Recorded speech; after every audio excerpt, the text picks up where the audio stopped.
नमस्कार, मैं हूं मनोज टिबड़ेवाला आकाश और आप देख रहे हैं मेरा यूट्यूब मंच द एमटीए स्पीक्स। आज हम दिल्ली की राजनीति के उस बहुचर्चित, बहुप्रतीक्षित और बहुस्तरीय फैसले पर विस्तार से चर्चा करने जा रहे हैं, जिसने एक बार फिर राष्ट्रीय स्तर पर कानूनी, राजनीतिक और संस्थागत बहस को तेज कर दिया है। आज दिल्ली की राउज एवेन्यू कोर्ट ने कथित आबकारी नीति मामले में पूर्व मुख्यमंत्री अरविंद केजरीवाल समेत 13 आरोपियों को आरोपों से मुक्त कर दिया है।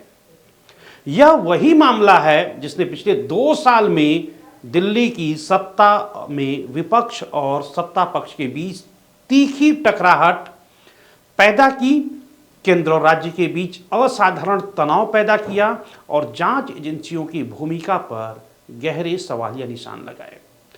पूरे विवाद की जड़ वर्ष 2021-22 की नई आबकारी नीति को लेकर थी। दिल्ली सरकार ने दावा किया था कि पुरानी व्यवस्था में सरकारी दुकानों के कारण प्रतिस्पर्धा सीमित थी, उपभोक्ता के विकल्प कम थे और राजस्व पूरी क्षमता का उपयोग नहीं हो पा रहा था। नई नीति के तहत दिल्ली को कई जोन में बांटकर निजी कंपनियों को लाइसेंस देने, थोक और खुदरा बिक्री की संरचना बदलने और लाइसेंस प्रक्रिया को अधिक व्यावसायिक बनाने का प्रस्ताव रखा गया। सरकार का तर्क था इससे राजस्व में वृद्धि होगी, शराब माफिया पर अंकुश लगेगा और पारदर्शिता बढ़ेगी। शुरुआती आंकड़ों को लेकर सरकार ने दावा किया कि राजस्व में उल्लेखनीय बढ़ोतरी भी हुई, लेकिन विपक्ष तब की भारतीय जनता पार्टी ने शुरुआत से ही इस नीति को निशाने पर ले लिया। आरोप लगाए गए कि नीति के कुछ प्रावधान अंतिम समय में बदल दिए गए। कथित तौर पर लाइसेंस फीस में छूट दी गई, सुरक्षा जमा राशि में संशोधन हुआ और कुछ निजी खिलाड़ियों को लाभ पहुंचाने के लिए शर्तों में बदलाव कर दिया गया। भाजपा ने यह भी आरोप लगाया कि कथित तौर पर सैकड़ों करोड़ की रिश्वत ली गई और उस धन का इस्तेमाल चुनावी गतिविधियों में किया गया। मामला बढ़ा तो दिल्ली के उपराज्यपाल वीके सक्सेना ने सीबीआई जांच की सिफारिश कर दी। इसके बाद एंट्री होती है सीबीआई की।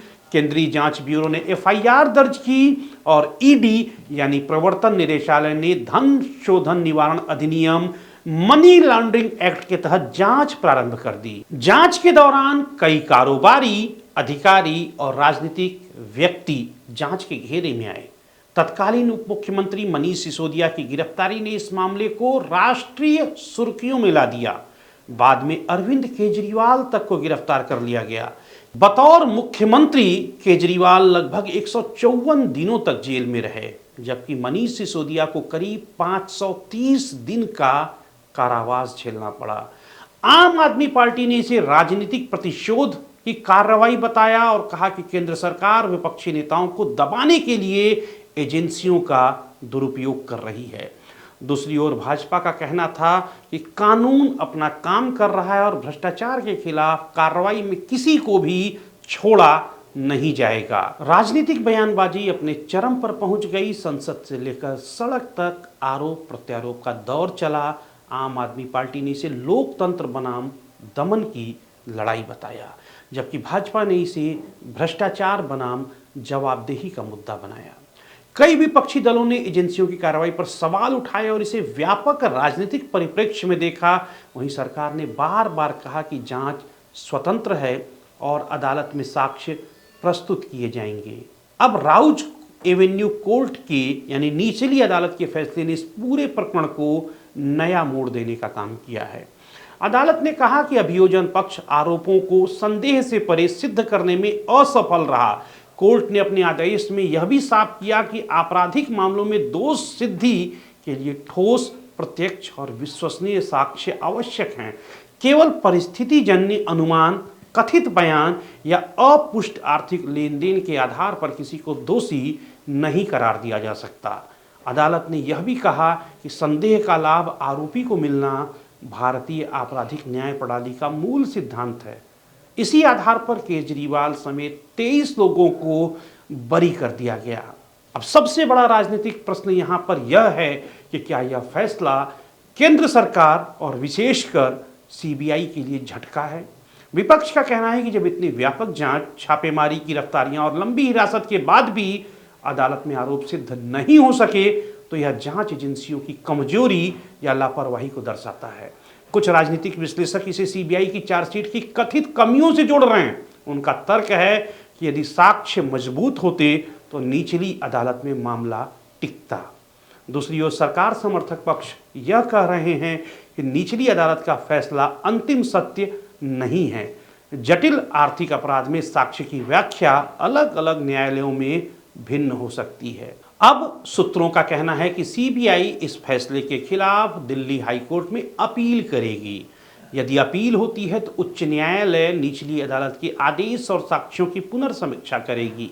ऐसे में यह कहना कि मामला पूरी तरह से समाप्त हो गया है अभी थोड़ी जल्दबाजी होगी।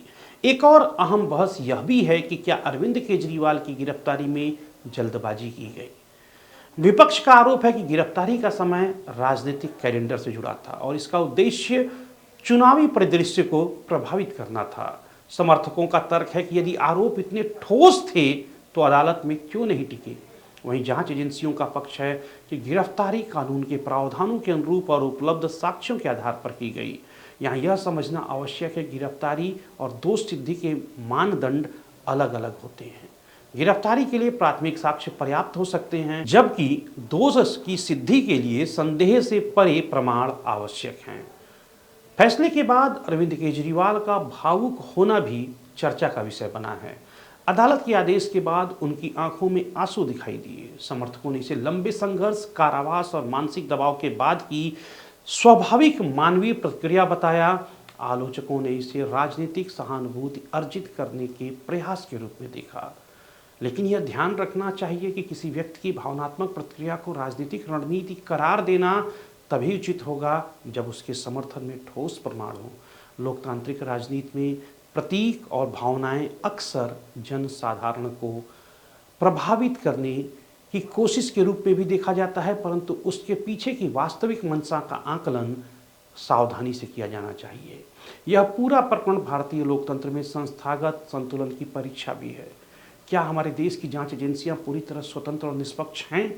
क्या नीति निर्माण में प्रशासनिक चूक को आपराधिक षड्यंत्र के रूप में प्रस्तुत किया गया, या फिर अदालत का यह फैसला साक्ष्य की तकनीकी व्याख्या का परिणाम है? इन प्रश्नों के उत्तर संभवतः उच्च न्यायालय में होने वाली संभावित सुनवाई के बाद और अधिक साफ तरीके से हमें मिलेंगे। राजनीतिक दृष्टि से यह फैसला हम कहें तो अरविंद केजरीवाल के लिए एक बहुत बड़ी राहत है। वे इसे अपनी नैतिक विजय के रूप में प्रस्तुत कर सकते हैं और समर्थकों को यह संदेश दे सकते हैं कि लंबी कानूनी लड़ाई के बाद सत्य की जीत हुई। वहीं भाजपा और केंद्र सरकार के लिए यह चुनौतीपूर्ण क्षण हो सकता है, क्योंकि विपक्ष इसे एजेंसियों की कथित विफलता के रूप में प्रचारित और प्रसारित करेगा। लेकिन यदि हाईकोर्ट में अपील होती है और मामला फिर कानूनी कसौटी पर कसा जाता है तो राजनीतिक समीकरण एक बार फिर से बदल सकते हैं।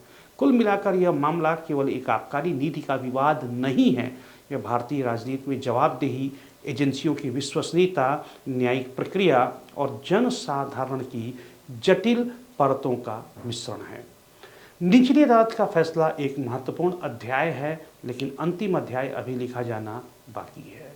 आप देख रहे थे मेरा विस्तृत और निष्पक्ष विश्लेषण मेरे YouTube मंच द एमटीए स्पीक्स पर। हमारा प्रयास होता है तथ्यों, राजनीतिक परिप्रेक्ष्य और कानूनी आयामों को संतुलित तरीके से आपके सामने रखने का। यदि आपको यह जानकारी उपयोगी लगी हो तो मेरे वीडियो को लाइक करें, शेयर करें और चैनल को सब्सक्राइब करना ना भूलें। मुझे यानी मनोज टिबड़ेवाल आकाश को दीजिए इजाज़त। कल मैं फिर मिलूंगा इसी जगह, इसी मंच पर एक नए मुद्दे और नए विश्लेषण के साथ। तब तक धन्यवाद।